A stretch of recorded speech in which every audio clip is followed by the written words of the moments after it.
The British School for Gibraltar Children was housed in the Monte Carlo Hotel. 580 boys and girls were educated here, with some of the older teenagers, like my Auntie Marilu, helping out. It appears to have been a happy place, in spite of some very strict rules, such as a ban on speaking Spanish.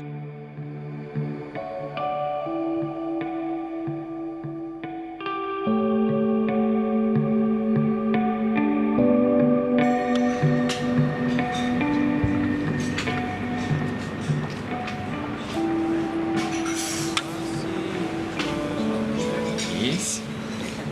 Thank you very much. Claudia, thank you. Thank you.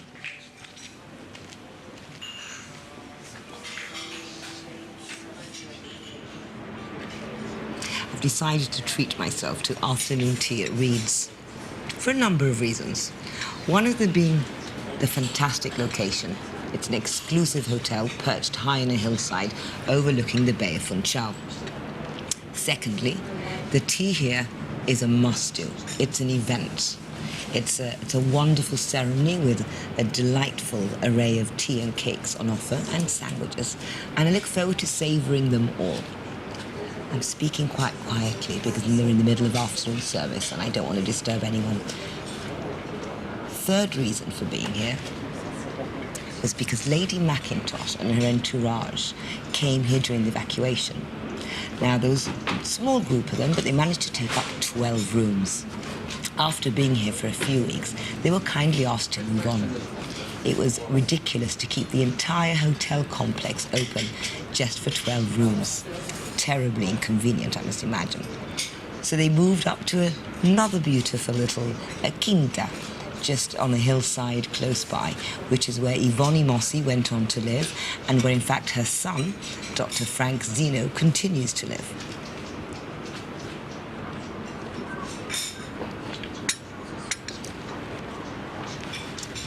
Isn't that beautiful?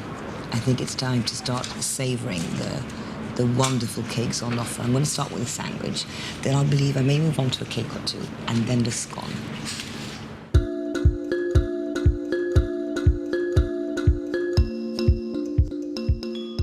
There really is something special about the ceremony of an afternoon tea. It's a complete indulgence, extravagant, luxurious, and a trifle naughty. It was introduced to the island by the wealthy British landowners, and it's a tradition which the Gibraltarians obviously kept up, for we all love cake and a good cup of tea. But it's one that's been adopted by the locals.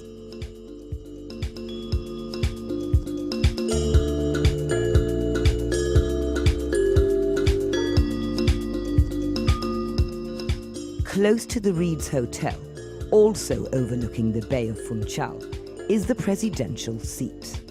A stunning quinta with beautiful gardens dating from the 1800s. And the president of the autonomous region, Miguel Alburquerque, has kindly agreed to meet me.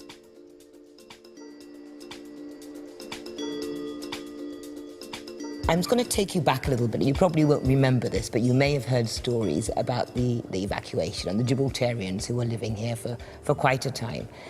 How did that impact Madeiran society? In a very positive way. My grandmother, she's still alive. She is 101 years old. And she speaks about the subject in a very positive way, because at the time, even if Madeira is one of us destinations of tourism in the world, it's a very open society. It was in a social structure very conservative. What's happened that when we received 2,500 people from Gibraltar, mainly children and women, all the cafes and all the life of the city changed, because the way that they dressed, the way that they behave, it was very positive for society. The women were far more liberal, weren't they? Much more liberal, and they smoke at the cafes. That's something that is not used special for the locals. But after we have a very strong links in these 4 years, between the Gibraltarians and our society. This is very good. And, you know, some people fell in love, they married, and it was very positive for the island, yes. The times of the war, like it was all over the world, Europe, and here too, it was very hard times. But as my grandmother used to say, but the people live in a positive way. They received here in Madeira with open arms the people that come from Gibraltar, and the relations that still exist between Gibraltar and Madeira, they are very strong. That I think sometimes this is a very good example of solidarity in the hard times. That's very true. My grandmother always spoke very, very fondly of Madeira, and my auntie Marilu actually stayed here and made a very, very happy life here. You've mentioned the links and how important they are, and important that they should continue, I believe. In 2009, you were the mayor of Funchal, and you were involved in the twinning ceremony along with our mayor. Here, Mr. Levy, at the time, we made a ceremony here in Funchal in 2009, and after I went to Gibraltar, where we made a ceremony too, with a lot of involvement of the people and the familiars from the families, the mixed families from Madeira and Gibraltar. And it was very good, because this is, the links is not going to disappear. Of course, now the people that, it's the second and third generation, but like you, that is something that you have in your mind, that it is part of the story of your family. And this is the most important links, because we can have economic links, touristic links, but the personal links, the story of the families is something that's never going to disappear in the new generations. I agree. Thank you very much. Thank you very much. Thank you. It's been a pleasure. Thank you for having us. Thank you very much.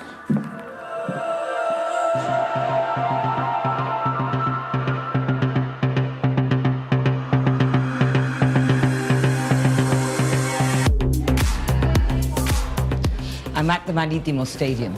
It's a really big game tonight. Marítimo Benfica. And I really think I should look the part. Not sure whether they're my colours, but we'll give it a go. Ta-da! Marítimo supporter, here we go.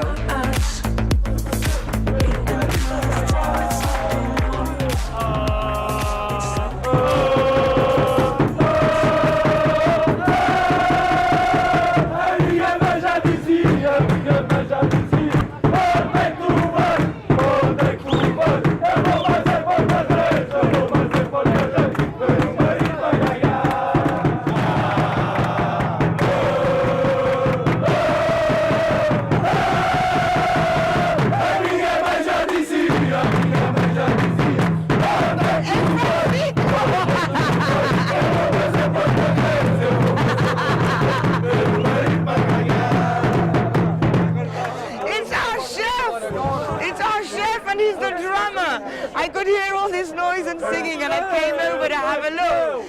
And it's Francisco, our chef from the other day.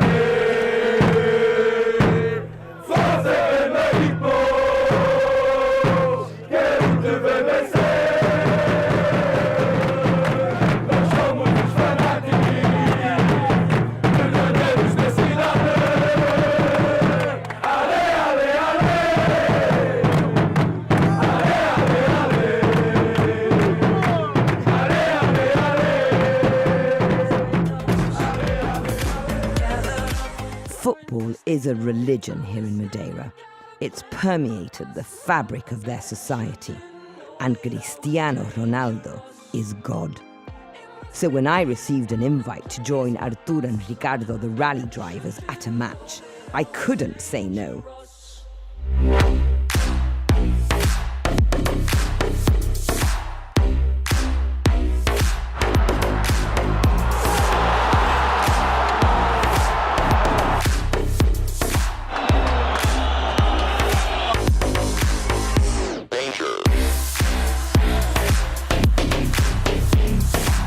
The match ended 1-1, which was a pretty good result against the mighty Benfica, and did little to dampen the spirit of the passionate and euphoric Marítimo supporters.